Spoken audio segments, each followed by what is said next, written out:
Bom, pessoal, continuando então, né, as nossas abordagens de temas físicos, a gente já entendeu bem as definições de energia, de matéria, né, as questões de grandezas fundamentais e grandezas derivadas, e hoje a gente vai ver um pouquinho a questão da derivação dessas energias em basicamente duas grandes classes, né?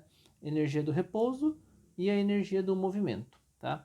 Então, energia do repouso a gente vai chamar de estática e energia do movimento é a energia associada à dinâmica, tá? Então, esses dois nomes aqui são nomes principais para a nossa abordagem inicial. Vocês vão ver que depois a gente tem algumas aplicações, né, para essa questão de energia estática e energia dinâmica. A gente vai afunilar um pouquinho porque a gente tem uma aplicabilidade maior quando a gente fala em eletricidade associada a esses dois temas, tá? Então, quando a gente fala em eletricidade, a gente está falando basicamente, claro, não é apenas isso, mas a gente está falando principalmente das cargas elétricas, né? E quando a gente fala em eletricidade, a gente pode sim classificar a energia elétrica nessas duas grandes classes, estática e dinâmica. Como é que eu faço isso? Quando eu tenho uma eletricidade classificada como estática, eu estou falando de cargas elétricas em equilíbrio.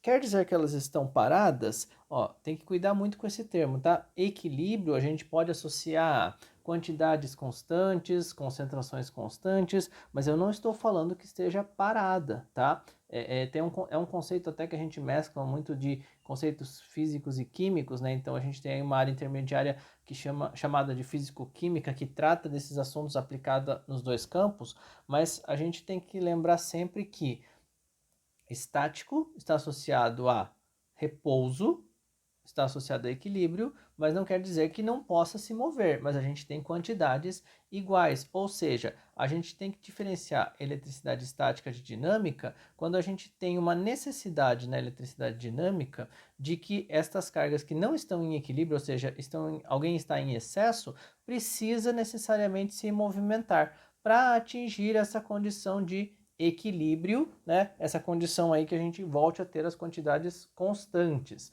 Uh, e aí a gente vai começar a ver um pouquinho mais de detalhes nessas nessas definições. Quando a gente fala em eletricidade dinâmica ou energia dinâmica, né?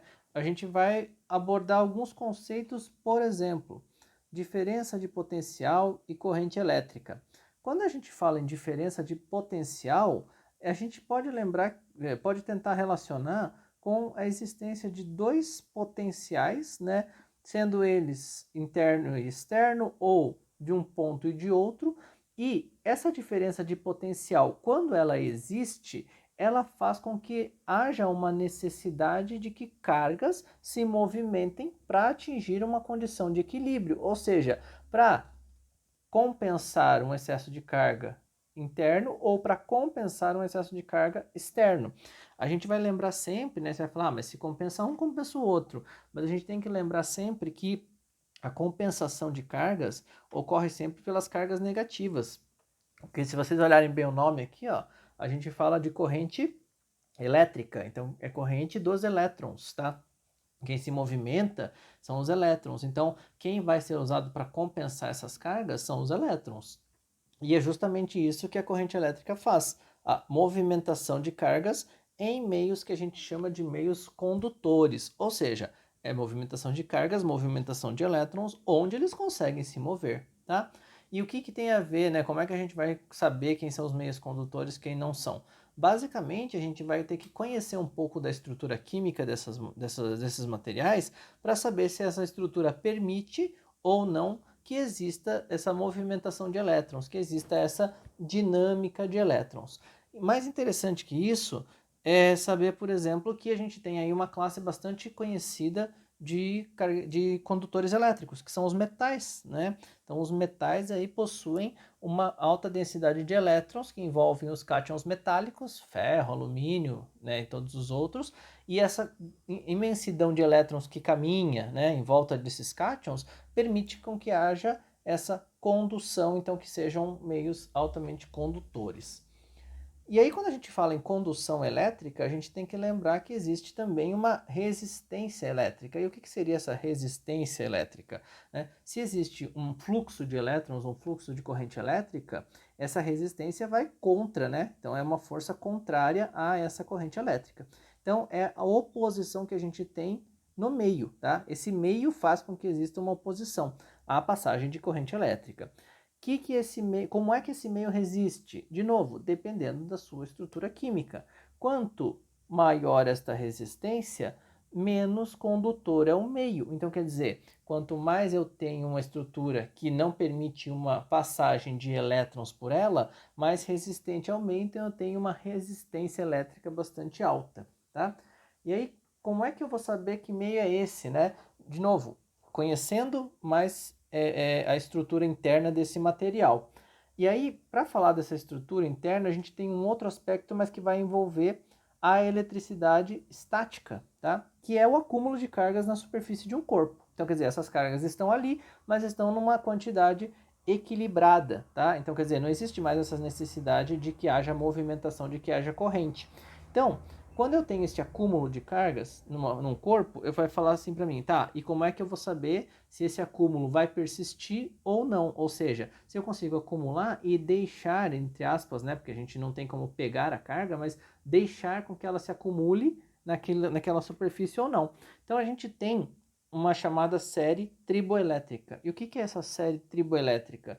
É a facilidade que a gente tem, né, de um material perder elétrons, esse símbolo aqui é o símbolo de elétrons, né, E-, facilidade que eu tenho de um material perder elétrons através do atrito, que é aquele experimento onde a gente pega uma caneta e passa no cabelo, onde a gente pega uma régua e passa no cabelo, a gente pega uma régua e passa numa bexiga cheia, né? Então, o que significa aquele experimento? O que quer dizer, o que querem dizer essas movimentações de atrito?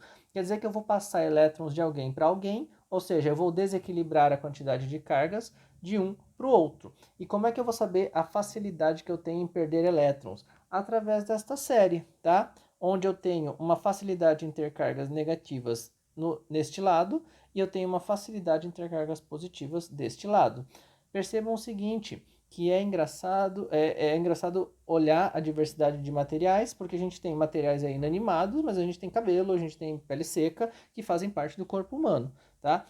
Então, é uma série muito maior que isso aqui só está exemplificado, mas para saber, se eu atritar um material com o outro, qual é a tendência que eu tenho em que ele fique positivo ou que ele fique negativo, tá? Então, eu sempre tenho que olhar comparativamente aqui cada elemento da série para saber para onde vão migrar estas cargas elétricas. E para que eu vou usar, né, basicamente, esses conceitos introdutórios de eletricidade, de diferença de carga e tudo mais? Basicamente, a gente tem alguns exemplos na célula, né, que a gente pode, por exemplo, fazer algumas medidas de diferença de potencial no interior da célula, ou seja, ver qual é o equilíbrio entre cargas, se há um equilíbrio de cargas ou não. Se ela estiver numa situação geral que a gente conhece, não há um equilíbrio, existe um excesso de cargas positivas e negativas, né? Quando a gente fala em meio interior, meio interno e meio externo. Então, essa diferença de potencial precisa existir. Se essa diferença de potencial não existe, algo está acontecendo na célula, tá? Então a gente precisa observar qual é o fenômeno que está ocorrendo. A gente pode modelar, então lembra que a gente viu em momentos anteriores sobre desenhar modelos, né, que pode ser simplificado em um ponto, uma reta, uma área qualquer, um modelo mais complexo. A gente pode desenhar uma célula através de um circuito elétrico, onde a gente tem elementos de resistência, elementos de capacitância, elementos de corrente elétrica, para que se desenhe então todo o funcionamento dela, né, através de um modelo elétrico. E a gente pode entender também como é que ocorre esse equilíbrio de cargas, né? Então a gente está falando aí dessa necessidade de se movimentar cargas ou não, através de, por exemplo, entender como é que funciona uma bomba de sódio e potássio, que é o equilíbrio, né, de sódio e potássio entre o meio interno da célula e o meio externo. Vai depender de quanto desses cátions aqui existem em cada um deles e qual é a necessidade então dessa bomba funcionar ou não para que se mantenha o equilíbrio. Beleza, galera? Qualquer coisa, dúvidas?